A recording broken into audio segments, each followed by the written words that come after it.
welcome to our distinguished guest of honor, Dr. Balasubramanya HR, our Managing Director Mr. Naveen, Ms. Amandika Naveen, Executive Director Mr. Basiji, IBDP Coordinator Mr. Moinuddin, Middle School Coordinator Ms. Rajshri, and our PYP Head Ms. Chitra, dear parents, teachers, and our beloved friends. Now I request our lovely PYP Head Ms. Chitra to address the gathering. ನಮ್ಮ ಸ್ವಾಭಿಮಾನ ಇಂಥ ಕನ್ನಡಕ್ಕಾಗಿ ನೆರೆದಿರುವ ತಮ್ಮೆಲ್ಲರಿಗೂ ಕನ್ನಡ ರಾಜ್ಯೋತ್ಸವದ ಹಾರ್ದಿಕ ಶುಭಾಶಯಗಳು. This is the 4th year that we are celebrating this Kannada Rajyotsava Assembly at Trio World Academy, and we take immense pride in celebrating this event. This is just not a mere event for all of us. This is something which is very close to our heart. IB also talks about moving from local to global, and this is the fundamental years. In primary is something that we can instill the values, beliefs, celebration and culture of this land. The heritage that we have in this land is immense, and it is our duty to inform our students about this. And in this regard, we have identified certain celebrations in our school, festivals in our school. We will talk about the histories and the heroes of this land, not only Karnataka but India as well. Karnataka has always been the land of diverse culture, languages. The so-called Cosmo culture in Bangalore is not new to us at all. It has been in our land from so many decades now. So in our today's assembly, in our performance, you are going to witness that, how this culture has come here and how we are embracing different languages, different people, different cultures around the world in this beautiful land of Karnataka. So before we move ahead with our assembly, I would request all of you to raise your voice and stand up for our state anthem, Jaya Bharata Jananiya Tarajate. ಜ್ಞಾನದ ಬೆಳಕು, ಸಾಮರಸ್ಯದ ಉಷ್ಣತೆ ಮತ್ತು ನಮ್ಮ ಪ್ರೀತಿಯ ಕರ್ನಾಟಕದ ಉಜ್ವಲ ಚೈತನ್ಯವನ್ನು ಸಂಕೇತಿಸುತ್ತದೆ.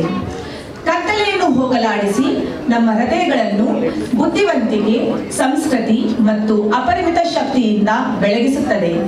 ಈ ಸಂಪ್ರದಾಯದ ಸ್ಫೂರ್ತಿಯಲ್ಲಿ ನಮ್ಮ ಗೌರವಾನ್ವಿತ ಗಣ್ಯರನ್ನು ಮುಂದೆ ಬಂದು ದೀಪ ಬೆಳಗಿಸಲು ನಾವು ಆಹ್ವಾನಿಸುತ್ತೇವೆ.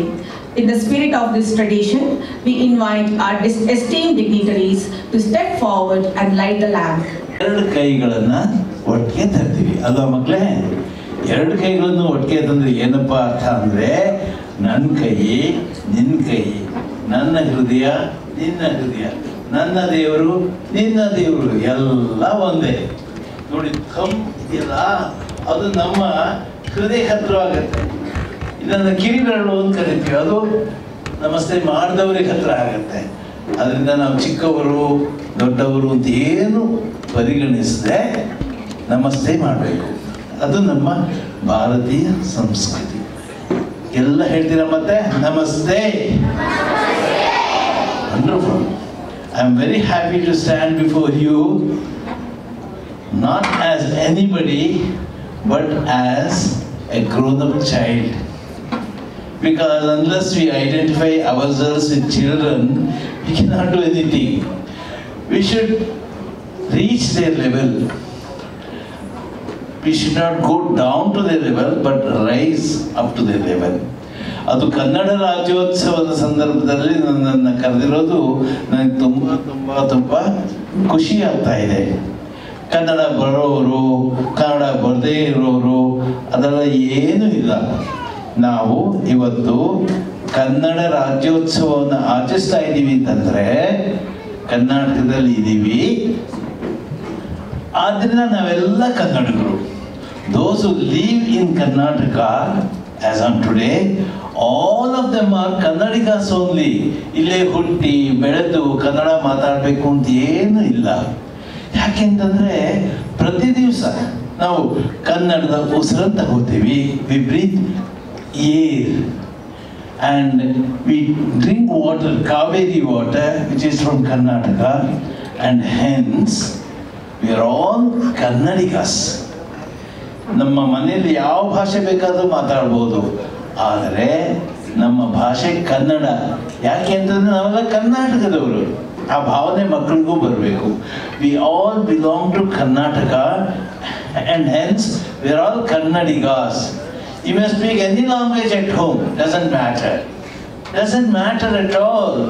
But when you are in Karnataka, you are a Kannadiga. ಹೆಮ್ಮೆಯಿಂದ ಹೇಳ್ಕೋಬೇಕು. You should be proud of being a Kannadiga.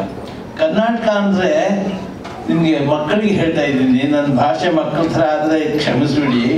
ಯಾಕೆಂದರೆ 51 ವರ್ಷದಿಂದ ಮಕ್ಕಳ ಜೊತೆ ಮಾತಾಡಿ ನನ್ನ ಭಾಷೆ ಕೂಡ ಮಕ್ಕಳದ್ದೇ ಆಗ್ಬಿಟ್ಟಿದೆ. ಏನಪ್ಪ ದೊಡ್ಡವರು ದೊಡ್ಡ ಭಾಷಣ ಮಾಡ್ತಾರೆ ಅಂತ ಬಂದರೆ ನಿಮಗೆ ಅದರಿಂದ ಏನು ಪ್ರಯೋಜನ ಇಲ್ಲ. ಮಕ್ಕಳಿಗೆ ಮಾತಾಡ್ತಾ ಇರೋದು. ಆದರೆ ನೀವು ದೊಡ್ಡವರಾದರೂ ಕೂಡ ಮಕ್ಕಳ ಹೃದಯದ ದೊಡ್ಡವರಾಗ್ಬೋದು. ನಾನು ಕಥೆಗಳನ್ನೆಲ್ಲ ಬರೀತೀನಿ. ಸುಮಾರು ಸಾವಿರಾರು ಗಟ್ಟಲೆ ಕಥೆಗಳನ್ನು ಬರೆದಿದ್ದೀನಿ. ಕಥೆಗಳನ್ನು ಹೇಳ್ತೀನಿ. ಮಕ್ಕಳಿಗೆ ತಲುಪೋ ಹಾಗೆ ನಾವು ಕಥಾ ಅಭಿನಯ ಅಂತ ಹೇಳಿ ಒಂದು ತಂತ್ರವನ್ನು ಮಾಡಿಕೊಂಡು ಮಕ್ಕಳಿಗೆ ಹೇಳ್ತೀನಿ. ಅಕ್ರಾಸ್ ಕರ್ನಾಟಕ ಸುಮಾರು 100 ನಾನು ಕಾರ್ಯಕ್ರಮಗಳನ್ನು ಕೊಟ್ಟಿದ್ದೀನಿ.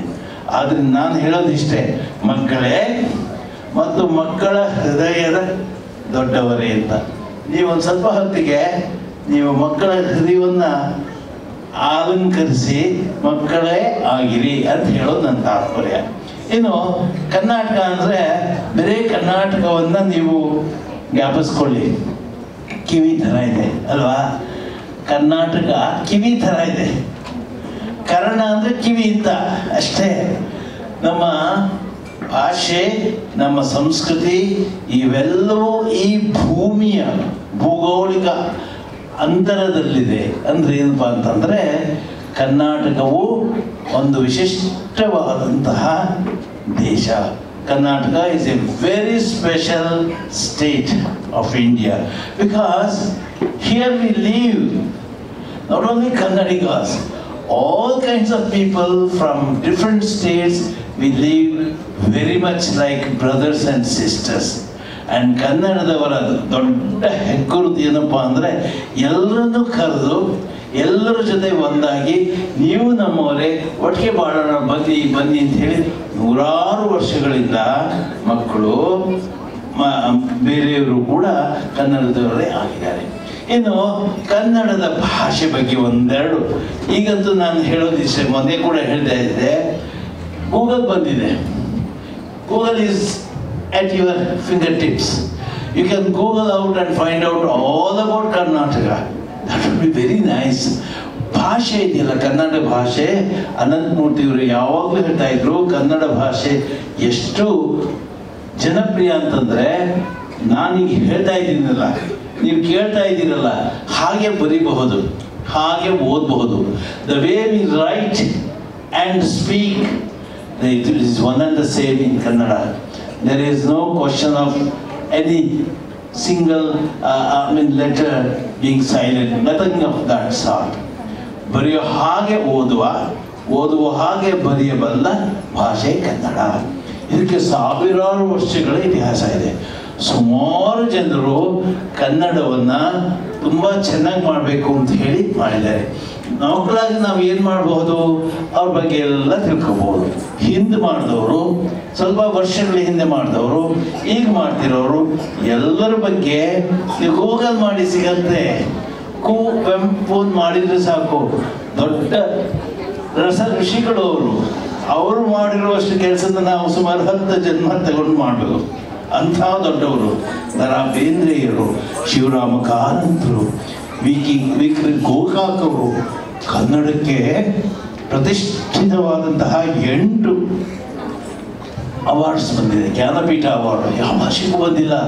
ಯಾಕೆಂತಂದರೆ ನಿರಂತರವಾಗಿ ಕಂಟಿನ್ಯೂಸ್ ಆಗಿ ಕನ್ನಡದ ಬಗ್ಗೆ ಆಲೋಚನೆ ಮಾಡಿ ಕನ್ನಡದ ಬಗ್ಗೆ ಅನೇಕ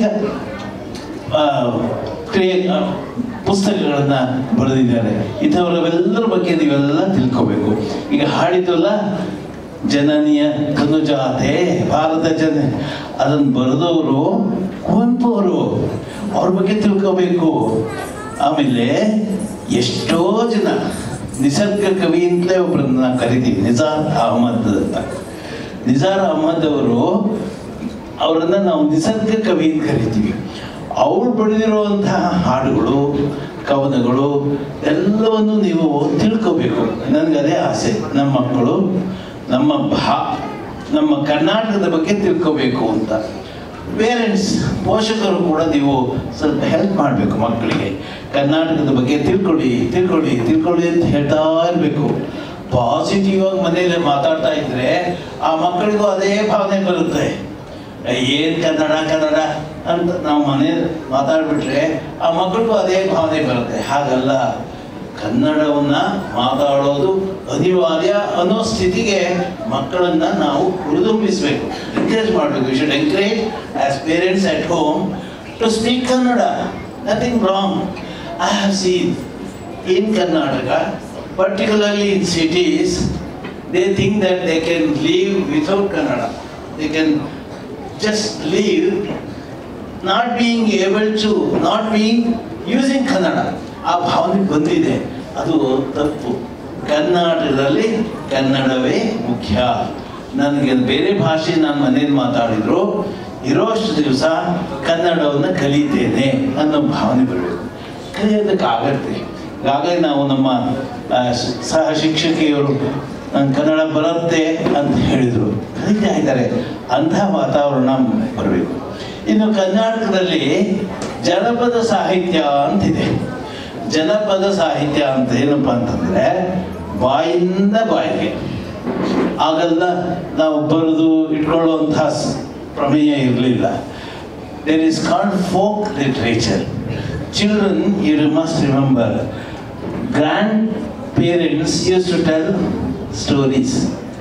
And even as a child, I remember some of the stories narrated by my grandmother. I used those stories in my story session.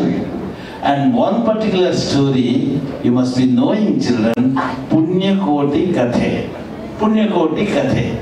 ಮಕ್ಕಳಿಗೆ ಗೊತ್ತಿಲ್ಲದೆ ಇದ್ರೆ ಪೋಷಕರು ಅಥವಾ ಶಿಕ್ಷಕಿಯರು ಆಮೇಲೆ ಹೇಳ್ಬೋದು. ಪುಣ್ಯಕೋಟಿ ಕಥೆ ಏನಪ್ಪ ಅಂತಂದರೆ, ಒಂದು ಹಸು ಇರುತ್ತೆ. ಹಸು ಅಂತಂದ್ರೆ ನಮ್ಗೆಲ್ಲ ಇಷ್ಟ ಅಲ್ವಾ? ಆಕಳು, ಹಸು, ಅದಕ್ಕೆ ಪುಣ್ಯಕೋಟಿ ಅಂತ ಹೆಸರು. ಅದೊಂದು ದಿವಸ ಹುಲ್ಲು ತಿನ್ನಕ್ಕೆ ಹೋಗಿ ವಾಪಸ್ ಬರ್ತಾ ಇರಬೇಕಾದ್ರೆ ಏನಾಗುತ್ತೆ ಅಂದರೆ, ಗುಂಪಿನವರೆಲ್ಲ ಮುಂದಕ್ಕೆ ಹೋಗ್ಬಿಡ್ತಾರೆ. ಅದು ಒಂದೇ ಉಳ್ಕೊಳ್ಳುತ್ತೆ. ಒಂದು ಮರದ ಹಿಂದೆ ಒಂದು ಹುಲಿ ನಿಂತಿರುತ್ತೆ. ಅಂತ ಜಂಪ್ ಮಾಡಿ ಹುಲಿ ಹಸು ಹತ್ರ ಬಂದು ನಿನ್ನ ತಿಂತೀನಿ ಅನ್ನತ್ತೆ.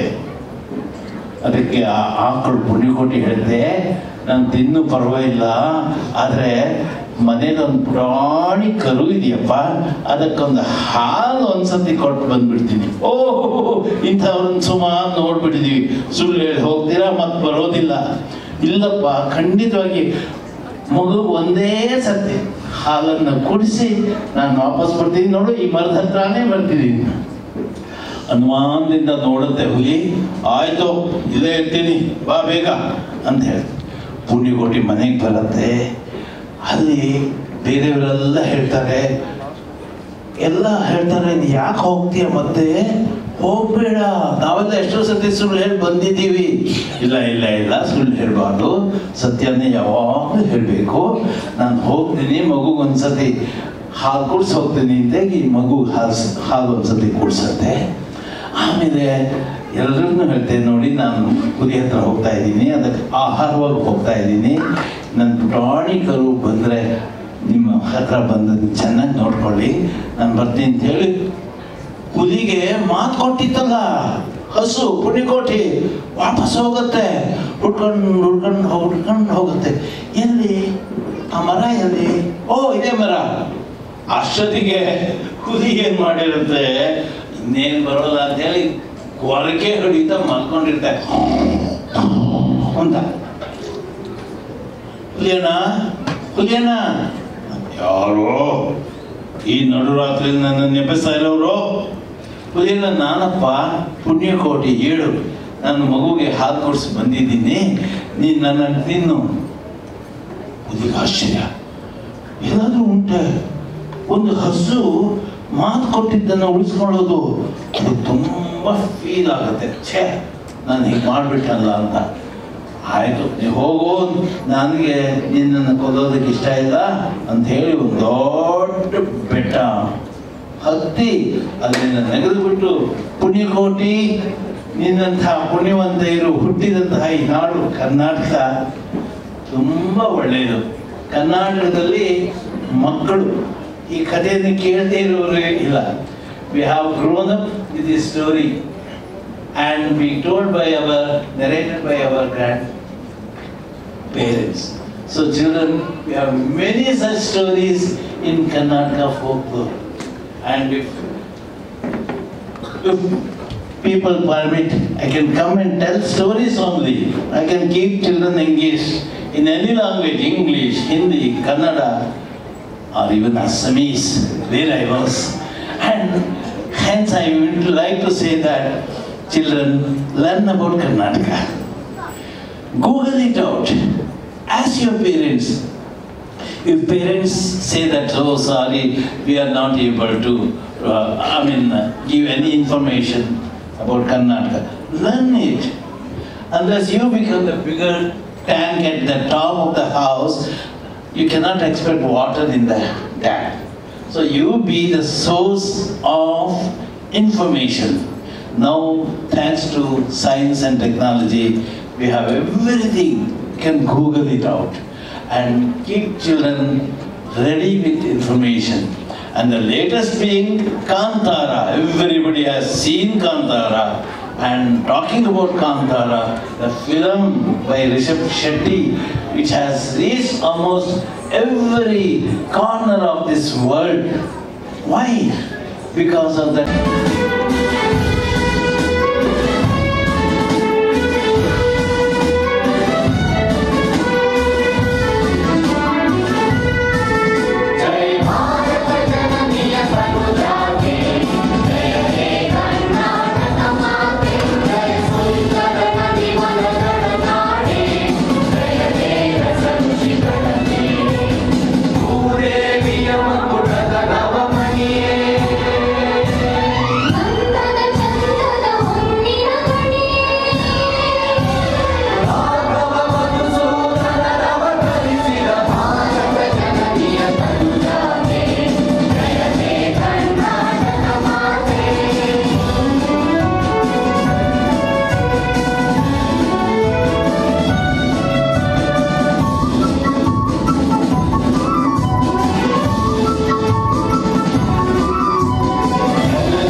gathered here to celebrate a significant day in the history of a beautiful state, Karnataka.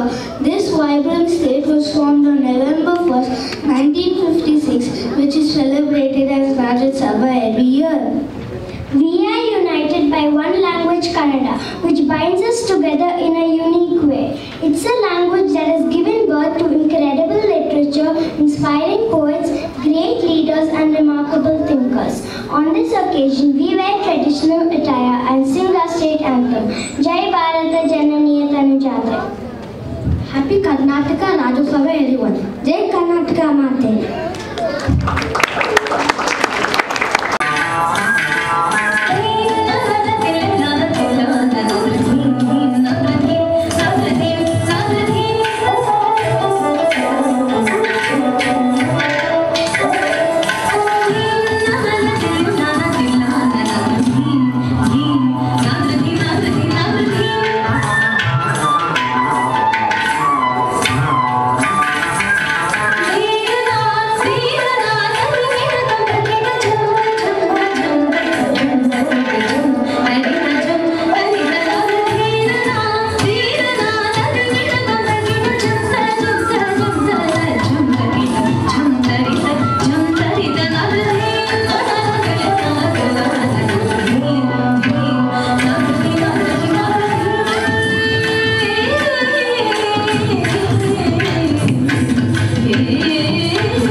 ಉದ್ದೇಶವೇನು?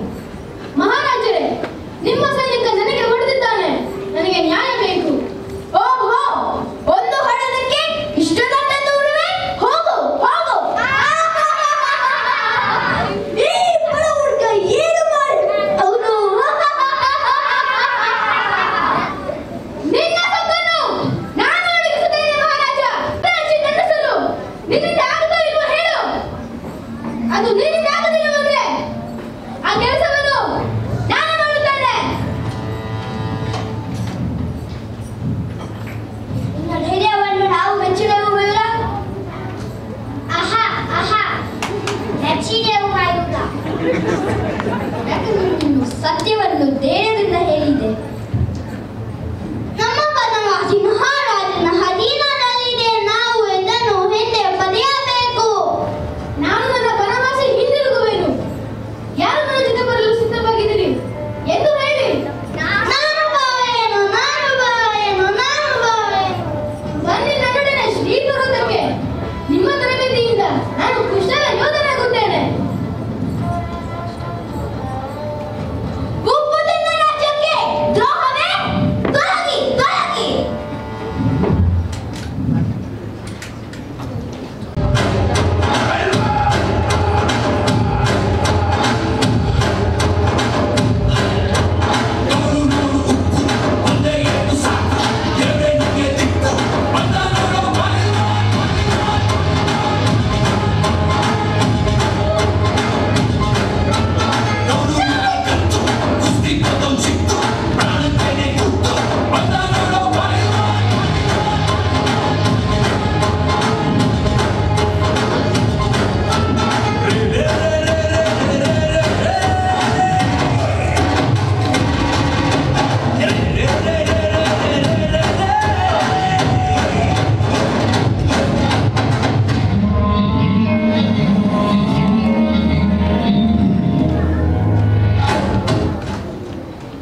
ಬಗೆಗಿನ ಪ್ರದೇಶವನ್ನು ನಾನು ನಿನಗೆ ಒಪ್ಪಿಸುತ್ತೇನೆ ಮಯೂರ.